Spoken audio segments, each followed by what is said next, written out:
ओम भगवती वासुदेवाय नमः। भगवान आपकी सुख समृद्धि बनाए रखे, आप पर अपना आशीर्वाद बनाए रखे। उत्पन्ना एकादशी, इस बार जो एकादशी पड़ रही है उसे उत्पन्ना एकादशी बोला जाता है। जानेंगे इस वीडियो में पूजा विधि, शुभ मुहूर्त और सामग्री की लिस्ट और छोटी छोटी जानकारियाँ और भी। तो अगर आपको हमारे मॉरल, हमारे वैल्यूज़ पसंद आए, समझ आए तो प्लीज़ वीडियो को लाइक, शेयर और चैनल को सब्सक्राइब जरूर कीजिएगा।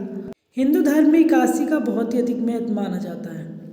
मार्ग मास के कृष्ण पक्ष में पड़ने वाली एकादशी को उत्पन्ना एकादशी के नाम से जाना जाता है। एकादशी के दिन भगवान विष्णु की माँ लक्ष्मी के सहित पूजा अर्चना की जाती है। ये एकादशी जो होती है भगवान विष्णु को समर्पित है। हिंदू पंचांग के अनुसार हर माह में 2 बार एकादशी पड़ती है, एक कृष्ण पक्ष और एक शुक्ल पक्ष।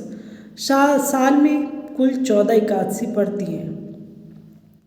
उत्पन्ना एकादशी 19 नवंबर 2022 को शनिवार को सुबह 10:29 से प्रारंभ होगी और अगले दिन ही 20 नवंबर को सुबह 10:41 पर समाप्त होगी। उत्पन्ना एकादशी का जो व्रत का पारण होगा, व्रत खोलने का जो समय होगा वो 21 नवंबर को 6:48 सुबह से 8:56 तक रहेगा सुबह के। इस व्रत का जो पारण किया जाता है वो द्वादशी तिथि में ही किया जाता है, सूर्योदय के बाद किया जाता है। 19 नवंबर को भी पूरा दिन बैठा है, लेकिन अगर पूजा का समय देखें तो वो 10:41 दोपहर से आ रहा है और जो सही पूजा का समय हिंदू धर्म के अनुसार होता है वो ब्रह्म मुहूर्त के समय पर होता है। इसलिए थोड़ा कन्फ्यूजन भी यहाँ पर बना है कि 19 को होगी या फिर 20 को होगी। तो 20 की जो सही तिथि है, क्योंकि जो एकादशी का व्रत हो, एकादशी का व्रत हम मावस में नहीं रख सकते। अगर हम मान लो 19 तारीख में रख लें तो हमारी आ जाती है, उससे पहले हमारी दसवीं आ जाती है और दसवीं में नहीं रखना। भले हम द्वादशी में रख सकते हैं व्रत एकादशी का, लेकिन दसवीं में नहीं रखा जाता है। इसी तरह त्रोदशी का व्रत भी होता है, हम पहले नहीं रख सकते द्वादशी में, 14 में भले ही रख लें, हम उसका पारण कर लें। तो इसी तरह इन व्रतों के कुछ छोटे छोटे नियम होते हैं बारीक से। इस दिन भगवान को पूजा विधि जो करते हैं, पूजा करनी है, वो भगवान को पुष्प दें, जल, धूप, दीप, अक्षत से पूजन करना चाहिए, चावल से। इस व्रत में केवल फलों का ही भोग लगाया जाता है। इस व्रत में दान करने से कई लाख गुना धन की वृद्धि होती है, कई लाख गुना फल की प्राप्ति होती है। उत्पन्ना एकादशी पर धूप, दीप, नैवेद्य आदि 16 सामग्री से भगवान श्री कृष्ण का पूजन तथा रात में दीप दान करना चाहिए।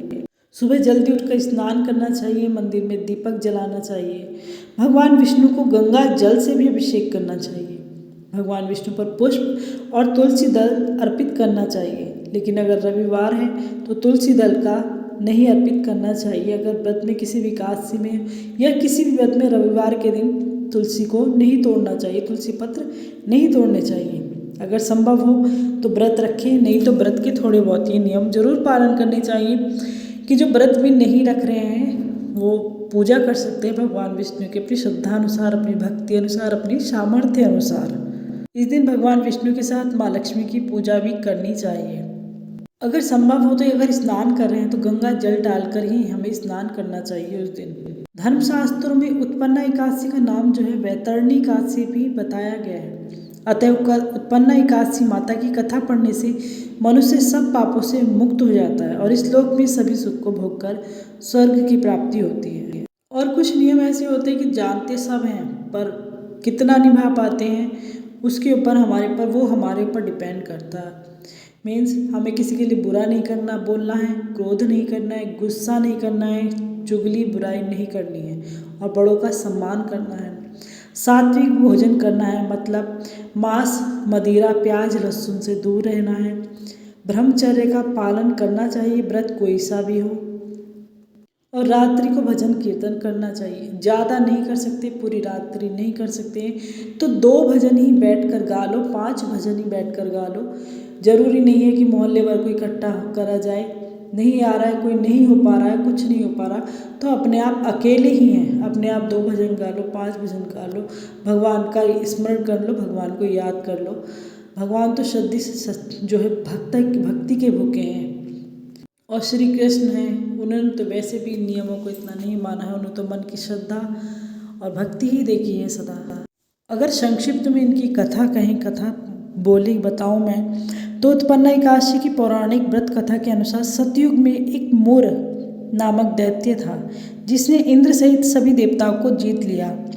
वह भी देवता भगवान शिव से मिले तो शिव जी ने देवताओं को श्री हरि विष्णु के पास जाने को कहा। क्षीर सागर के जल में शयन कर रहे श्री हरि इंद्र सहित सभी देवताओं की प्रार्थना पर उठे और मूढ़ दैत्यों को मारने चंद्रावतीपुरी नगर गए।